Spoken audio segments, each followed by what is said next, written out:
Hi, அனைவருக்கும் இரவு வணக்கம். எல்லாரும் எப்படி இருக்கீங்க? நல்லா இருக்கீங்களா? நல்லா இருப்பீங்கன்னு நினைக்கிறேன். நல்லா இருக்கணும். ஓகே, நான் உங்ககிட்ட ஒரு சின்ன விஷயத்தை உங்ககிட்ட பகிர்ந்து கொள்ள விரும்புகிறேன். அதுக்கு முன்னாடி ஒரு சின்ன ரெக்வஸ்ட் தான். நாங்கள் வீட்டில் தாங்க, நான் இப்போ என்ன மாதிரி சில பெண்கள்லாம் பார்த்தீங்கன்னா வீட்டில் தான் ஷூட் பண்ணுறோம். ஷார்ட்ஸு, ஏதாவது பேசுறது, காமெடிலாம் பார்த்தீங்கன்னா நாங்கள் வந்து இருக்கிற இடத்த வச்சு தான் மேனேஜ் பண்ணி தான் நாங்கள் வீடியோ எடுக்கிறோம். இதுக்காக வந்து பேக்ரவுண்டில் நல்லா ஒரு செட் அமைக்கணும், செய்யணும்னா எங்களால் முடியாதுங்க. ஏன்னா இது வந்து சினிமா பட ஷூட்டிங் கிடையாது, செட் போட்டு ஷார்ட் எடுக்கிறதுக்கு.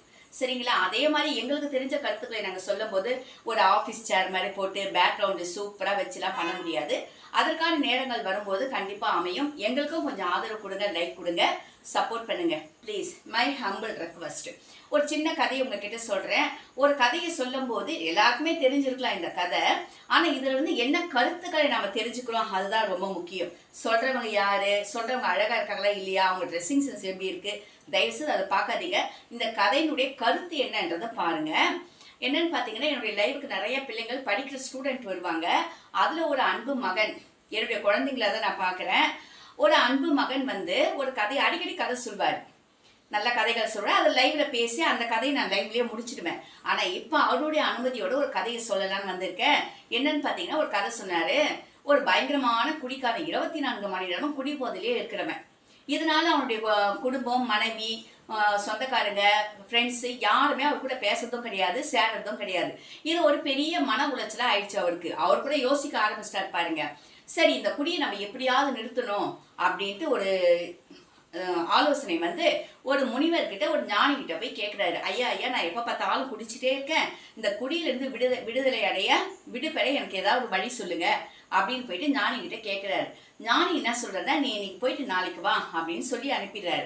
மறுநாள் அந்த குடிக்காரன் வரான். ஆனா வரும்போது இந்த ஞானி என்ன பண்றாருன்னா, வீட்டுல தூண் வச்சிருப்பாங்க இல்லையா, அந்த தூணை இப்படி கட்டி பிடிச்சிட்டு நிக்கிறாரு ஞானி. அந்த தூணியை இப்படி பிடிச்சிட்டு இப்படி நிக்கிறாரு. உடனே இந்த குடிக்காரன் வந்து கேட்கிறான், ஐயா எனக்கு ஆலோசனை சொல்றேன்னு சொன்னீங்களே, சொல்லுங்க அப்படின்னு கேட்கும்போது, ஐயோ இந்த தூணு வந்து என்னை விட மாட்டேங்குது, இந்த தூணு என்னை விட்டாதானே நான் உங்களுக்கு ஆலோசனை சொல்ல முடியும் ஞானி சொல்றாரு.